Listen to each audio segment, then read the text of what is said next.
brilliance of Kubrick because, you know, I asked him at the beginning of the film, you know, how do you direct, Stanley? You know, I was young, I was naive, I was in India, you know, and how do you direct? I mean, how the hell do you think you direct? But I naively asked him because, you know, I'd worked with this great director who was a theater director primarily, so if I wanted to talk about the character, we'd talk about it for 2 hours, you know, and so Stanley, when I asked him, he looked at me and he goes, well, I don't know what I want, but I do know what I don't want, which is a very perceptive remark because, of course, that's exactly what a director should be like, you know.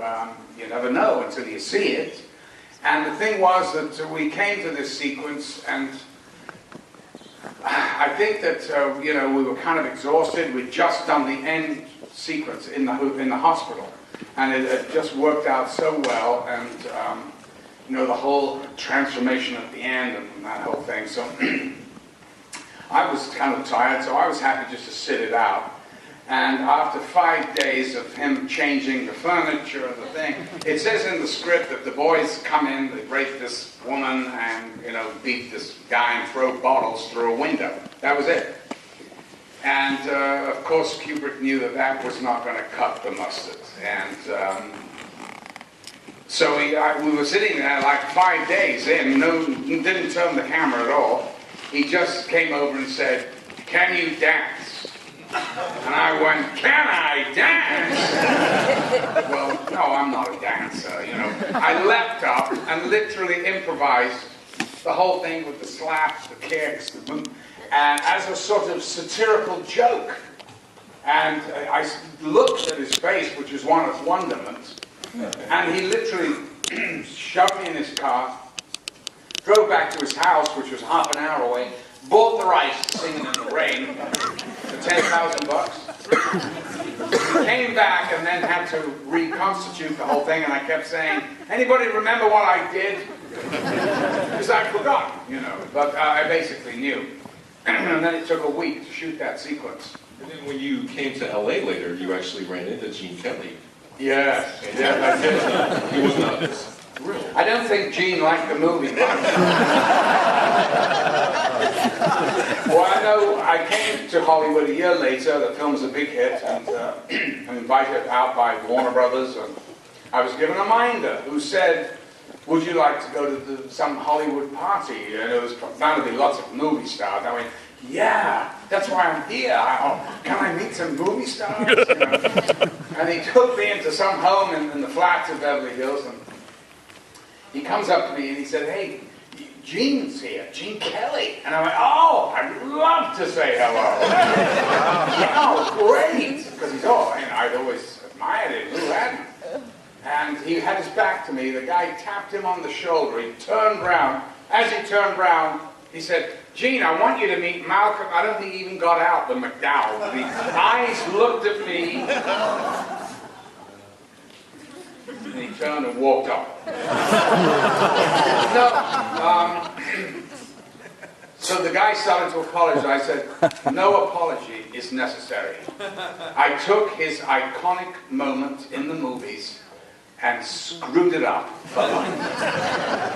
And that's true. But there's a postscript to this last year, which was the great anniversary, the 40th. The 40th anniversary. So you and I are doing this thing, and I tell this story, and so afterwards, Gene Kelly's widow comes up to me, and I thought, "Oh my God, another one." And she said, "Malcolm, I just want to tell you that he wasn't pissed with you. He was pissed with Stanley Kubrick because he wasn't paid." And I went, "Wow, well that makes two of us." And then earlier today, speaking of anniversaries and special moments, you had a tremendous day today. Tell us a little bit about your day today. Well, yes, I got a star on the Hollywood.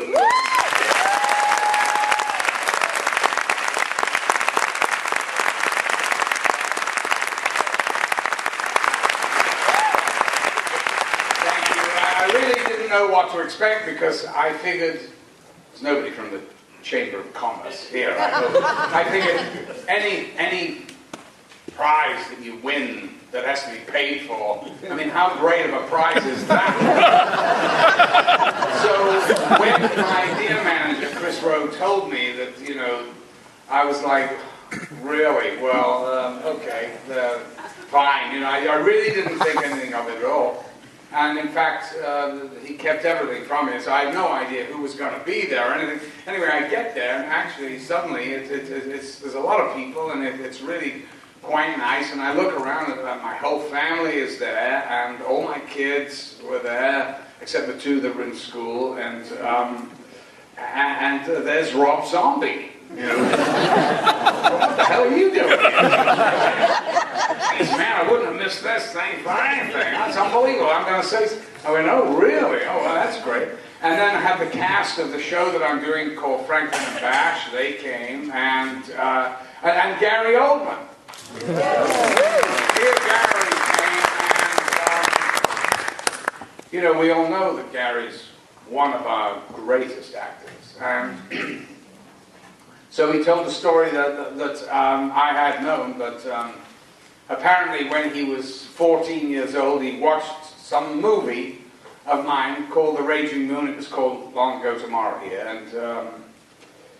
And he said to his mum, he was in a council house in East London, and he was watching this film, and he turned to his mother and he said, I want to do that. And that's what he did.